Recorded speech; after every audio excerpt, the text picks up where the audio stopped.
President of the United States right now an unindicted co-conspirator? Not in the formal sense that he's been named in an indictment, but if he's not there, he's certainly close. This feud between the president and his former FBI director is showing no signs of slowing down. Meanwhile, top Democrats appear very determined to increase the pressure on the president. He may be the first president in quite some time to face the real prospect of jail time. There are thousands and thousands of rules. It's incredibly complicated. We've over-criminalized campaign finance. Mr. President, dig in, do not give in when it comes to the law. Despite the stopgap spending bill signed by President Trump on Friday, a number of other bills remain unfinished, including, of course, the one that deals with border wall funding. Chuck Schumer wants to shut down the government because he doesn't want to secure America's border. That's a fight that he's going to lose. Well, Chicago Mayor Rahm Emanuel is doubling down on his anti-Trump position. And I've declared that Chicago will be a Trump-free zone. Some Democrats now lining up to put President Trump behind bars.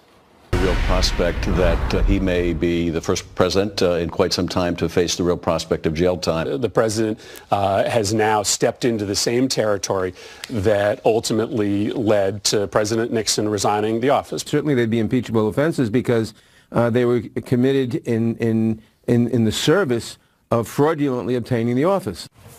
Boy, that sounds pretty ominous, doesn't it? Wow, let's bring in Dan Bongino, former NYPD officer, former Secret Service agent, and author of Spygate, The Attempted Sabotage of Donald J. Trump. Good morning to you. Glad we're bringing up your book because the title is basically what we're talking about. They want to lock him up. They want to push jail time on him. You hear all these Democrats on the Sunday shows. What's your reaction? You know, Ainsley, this is really scary stuff. I'm not exaggerating for effect on television here. I don't think anybody needs to do that anymore.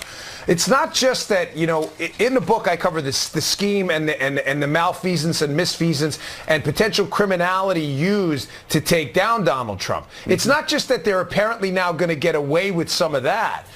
It's that they are actively doubling down on police state tactics. I mean, let's look at what they did. You may say, oh, come on, Dan, the police state, the Democrats, that's a little much. Is it really? Are we sure? Let's look at things we know they did.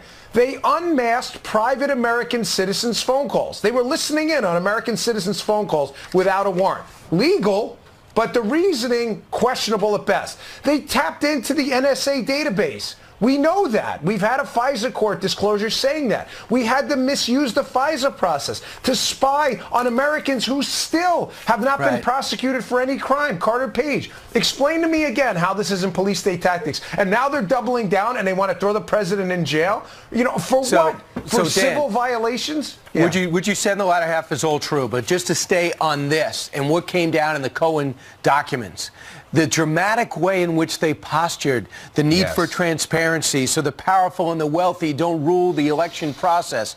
I understand it by talking to lawyers that this is usually very dry stuff, X, Y, Z. Now they're putting all these adjectives to describe the need for transparency when it comes to the election process. Let's drill down on it.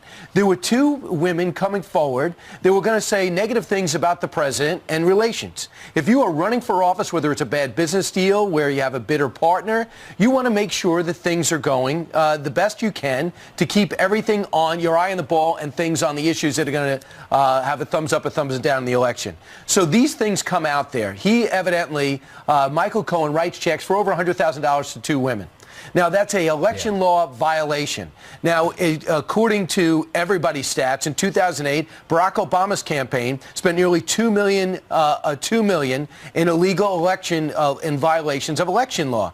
They got a fine of $300,000. But you want to throw this president in jail about payments to women that he may or may not have known about that dwarfed the $2 million? We should just accept that? Yeah, there's a lot in what you just said. What you said is factually correct. The Barack Obama team was guilty of the exact same thing and was given a civil fine of, I think it was $375,000 or $300,000. $375,000. $375,000. But because it's Barack Obama, you know, the anointed one, nothing happened. And the media, of course, there was no clamoring to have him thrown in jail. Now, on your first point about how the prosecuting documents, which me as a former federal agent, I've been involved in many federal cases, you just nailed it. They are never written like that. They are written with a Joe Friday, just the facts, ma'am approach. Why is this written like some kind of elongated, romance novel here? And the reason's very simple, Brian. This prosecutor is not looking for a criminal prosecution against Trump, I don't believe. He's looking to tell a story to the Democrat Congress that they can use for impeachment, and that story needs details that are not legally necessary, but it needs it to tell a political story during their impeachment. That's exactly what this prosecutor's doing. And make him so politically radioactive by the time he runs for re-election, they'll say, okay, if he gets the nomination, you can't put him in office again. But ultimately, you just won the prize. You just nailed it. That is exactly what he's doing. And it becomes a question, hey, I thought this was all about Russia. Where's the collusion stuff? It's not there. James Comey, when he sat down with the House investigators on Friday, he admitted that the dossier, which was essentially the basis for the FISA application being granted, they didn't know whether or not it was true. Mr. Ratcliffe said, do you recall that on numerous occasions subsequent to October 21st of 2016, you, in your capacity as FBI director, referred to the Steele dossier as salacious and unverified? And Mr. Comey said, yes, I don't know that I was referring to all of it. Maybe I was, but I had in mind some particular portions of it that were salacious and unverified. So the very foundation of the case, unverified.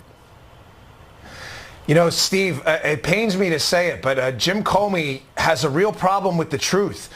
He seems to have a very severe, like Benadryl-like allergy. He's going to need an EpiPen when he tells the truth. He has now backtracked on his comments that when Mike Flynn spoke to the FBI investigators, they thought he wasn't being deceptive. He's backtracking on that. Now he's trying to backtrack on this when we just brought up about the dossier being unverified.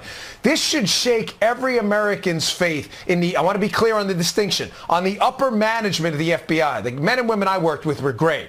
But the upper management of the FBI under Jim Comey, thankfully many who have resigned or been fired, this is an epic, I mean, generational level of incompetence here. You may not see this kind of ridiculousness again. That they didn't verify the dossier? You guys understand what this means, right? Yes. They brought a bunch of information into court. They swore to it with their right hands Political up, opposition research. And nobody knew it was true. And they're on there, and nobody thinks this is a problem in the media. The FBI director just told you, we're not even sure this was true. Do you know where this could go? This is third world police state nonsense. Well, the other There's thing no question about it. He was asked about Peter Strzok. He said, well, if I saw those text messages, I would have pulled him off the case. They later said, do you think he showed bias and shouldn't be pulled off the case? He goes, no, I don't see any bias in those text messages. Really? He calls him every vile name in the book to Lisa Page, and he talked about how unacceptable he is, and talked about an insurance plan, but he sees no bias in it. Either he is acting like the King of England in the FBI, totally divorced from any of their policies and procedures, or he's being intentionally inaccurate. Brian, he's either the greatest manipulator in the history of the FBI, or he's an outright liar. There is no option C here. And then you just brought up another one. We missed this one. He also said he wasn't sure that Christopher Steele was the source of the dossier. Wait, what? You get this information about a potential president, during the campaign, committing treason with the Russians, and you don't think to ask, hey, who said that? Oh, no, don't worry. It was the guy in the corner in the bagel shop. He told me, you know the guy with the tinfoil cap? You didn't think to ask where this came from? This was, I mean, it's an obnoxious level of incompetence. Jim Comey should be embarrassed. Well, this guy clearly is either a liar or incompetent. He's not. When he goes back in a week or two, let's just hope he takes an EpiPen. All right, Mr. Bongino, thank you very much. Thanks, Dan. He's going to need it. See you later.